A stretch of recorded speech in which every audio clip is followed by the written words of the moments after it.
Okay, so as the story goes, so have you seen a prophecy that says that Yah would bring on his anointed, okay, his son, okay, at the beginning of the fourth kingdom, he would be hanged on a tree, be crucified, okay, for all the people in the world's sins. He would die for everybody's sins. Then he would be raised up. He would go up into heaven. That's where people tell you that he is, sitting on the right hand of the Most High, right? And then he would be brought back down at the end of the fourth kingdom. Now, where is that prophecy? Because again, Amos 3:7 specifically says Yah does nothing unless he reveals his secret through his servant, the prophets. His servants, the prophets. So therefore, he would have had to told of this, this event. It would have to have been prophesied from Genesis through Malachi. And we haven't seen that, Genesis through Malachi, anywhere, this prophecy. And again, if any of you out there, in our American audience, our international audience, if you have seen this prophecy, then call us here at Yah Righteousness and tell us where this is, because we haven't seen it. And like I said, we've said this before, like a year ago, and we still haven't gotten that call. We're still waiting on it, okay? So again, what is this entity? Christianity. And again, we're reading about it, we just read a few little about it in Daniel chapter 11, starting at verse 36, 37, 38, 39, right? This new, okay, because when it says that this king shall honor an idol or a god, right, a strange god, that their forefathers knew not, that his forefathers knew, that's something new, okay? Well, what is this called, the good spell? It's called the New Testament. Again, when you go over into Deuteronomy chapter 32, didn't Moses, verse 17, didn't Moses tell the children of Israel before he died, before they crossed the Jordan? He said, you're going to go over there, you're going to first inherit the blessings. You're going to get houses you didn't build. You're going to get vineyards you didn't dig. You're going to get, vineyards you didn't plant, houses you didn't build. You're going to get wells you didn't dig. You're going to wax rich in silver and gold. He says, and as time goes by, your offspring are going to turn away from Yah. They're going to start worshiping new idols, images, okay? Gods, newly raised up, all right? Which again, isn't that consistent with the prophecy, of the curse? Again, Deuteronomy 28. We would be scattered out the land when we started worshiping these idols. That's what got us scattered into the nations, as we are today. Okay? All these nations of the earth, where we are, where we're scattered, where we're the tail and not the head. Okay? Where we're worshiping and been worshiping, as have the Gentiles and many other people. Okay? Hamites, Shemites, Christian, they become Christians. Christianity was spread, okay, with the sword. Okay? Anybody that didn't turn to Christianity, they called a heathen, and they had them killed. Okay? Read the history of Christianity. There was no Christianity before the fourth kingdom of man. Pardon me. Okay? So now, again, that was the prophecy, and that is what has taken place. And that is what these Gentiles and many other people have been worshiping. So now again, this prophecy in Jeremiah chapter 16, it is yet to come to pass. All right? Where the Gentiles are going to say, surely we have inherited lies and vanity and things wherein there is no profit.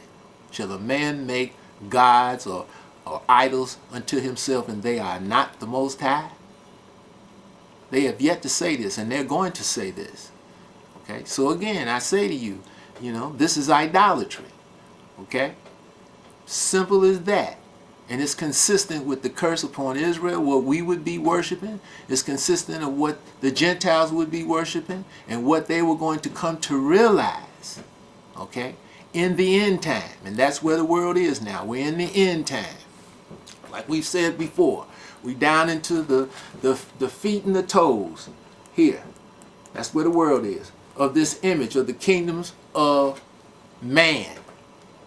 Not like what they say over in the good spell, the New Testament, in Luke 21:24, okay, where they have implanted there, and the times of the Gentiles shall come to an end, because that's what they want the people of the world to think about these kingdoms of man.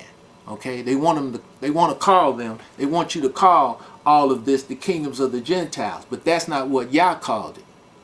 He didn't call it the kingdoms of the Gentiles. You're only going to see that in Luke 21:24, over in that good spell, because Esau wrote that to deceive the people. Okay, because if you're thinking that this is the kingdoms of the Gentiles, you follow, you'll never see Esau when he came to rulership in this fourth kingdom, where he is today. And wasn't that the prophecy over in Genesis? Okay, when Isaac put the blessing on him in chapter 27 Genesis, he said to Esau, it's going to come a time when you're going to break your brother's yoke off your neck and you would have the dominion. Okay, well, Esau didn't get the dominion until this fourth kingdom. Simple as that. He's had the dominion now for a little less than 100 years. Remember what I said in the previous show, for all who saw it. For all who didn't see it, we're going to say it here again. Esau, the international bankers, were made a full-fledged partner with the monarchies in 1904. Okay, a full-fledged partner. Before then, they had been working for themselves, but they, appeared to be working for the monarchies. They're the ones had the schemes. Okay, and their main scheme was Christianity. Because with Christianity, when they set it up and they revealed it to these feudal lords who became kings, who became dynasties, using this lie that they put upon the people to keep the people in a trance, in a spell, okay, where they couldn't discern. You understand? Especially Israel. Like I said, 8:17 Uremia. We would be bitten by serpents and cockatrices.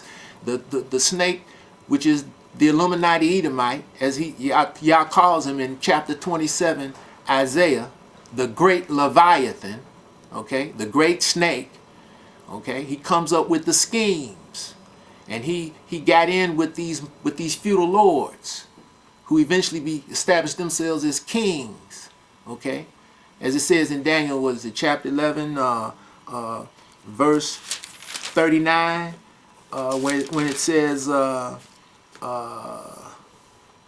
at the last part of the 39th verse, he says, and he shall cause them to rule over many. Okay, you understand? This idol, Esau conceived it. He gave it to Constantine, this game plan. Constantine legalized it. And then when it says, and shall divide the land for gain, like we said on the previous show, this happened under under Charlemagne in 800 CE AD. That's when they cut up the map like gangsters. All right? And all of these feudal lords, instead of having one king, now you got a lot of kings. And they all got their territory. Sweden, Denmark, France, England, Spain, Germany, the Netherlands, Norway. Okay? They all got their territory. You follow me? But they all are Christians.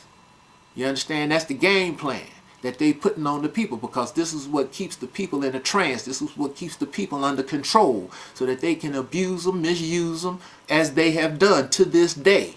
This is why you see all of the bailouts, and you see the people's monies, all their investments, all of their hard-earned dollars in pension plans, 401ks, okay, monies in banks. You're seeing all their money being robbed. And this is what the prophecy over in Uremia, what is it, Uremia chapter 50, when it says, and their treasures, we read it on a previous show, okay, what is it, 51, of, let's see, find it here, the treasures shall be robbed.